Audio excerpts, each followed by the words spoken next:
Sometimes you never know where a story will take you, like today, when we tried to find out who's responsible for fixing an intersection that's seen 2 deadly crashes in 2 months. And that second crash came today at the corner of County Line Road and Pahonton Road. That's where we find Denver 7's Jennifer Kovaleski. And Jen, you saw yourself how dangerous this crossing can be. Shannon and Jacqueline, in the short time that we spent out here today, we've seen drivers speeding, completely ignoring this stop sign, or thinking it's a 4-way stop, which it isn't.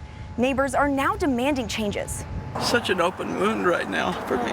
Married for 40 years. 40 years, and all of a sudden you're just gone. Linda Lane is still trying to figure out how to move forward. You have no idea. Another driver killed her husband Bob at this intersection 2 months ago. And broadsided him at approximately 80 miles an hour. It happened at the corner of County Line and Powhatan Road, not far from Blackstone Country Club in Aurora. Every time I pass here, I start to cry because I can't help it. Linda doesn't want to be here. She's back because it happened again. It's very dangerous. The second fatal crash in 2 months. This time, deputies say a motorcyclist was killed early Monday morning. It's not going to be the last one. And turns out Linda was right. A few minutes after our interview, we witnessed another crash at the same intersection. Do you have a phone? I do. Call No, it's 911. Pahonton and County Line. This is unbelievable. This time, both drivers walked away with only minor injuries. And they collided nose to nose. It was pretty violent watching. But neighbors say it's time for a light at this high-flying crossing. It's a horrible intersection. It's a intersection that needs a light. Or at the very least, a 4-way stop.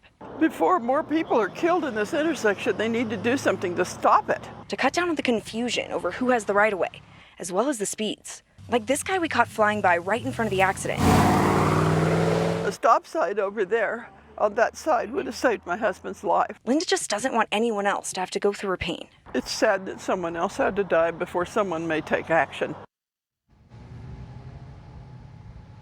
Just a heartbreaking story. Now, as for what can be done to fix this intersection, well, it actually took us all day to figure out which city or county is responsible for the intersection. Turns out Aurora is responsible for the infrastructure here at the intersection, but it's Douglas County's job to build out the road, which we're told will have to happen if a light is to go in here.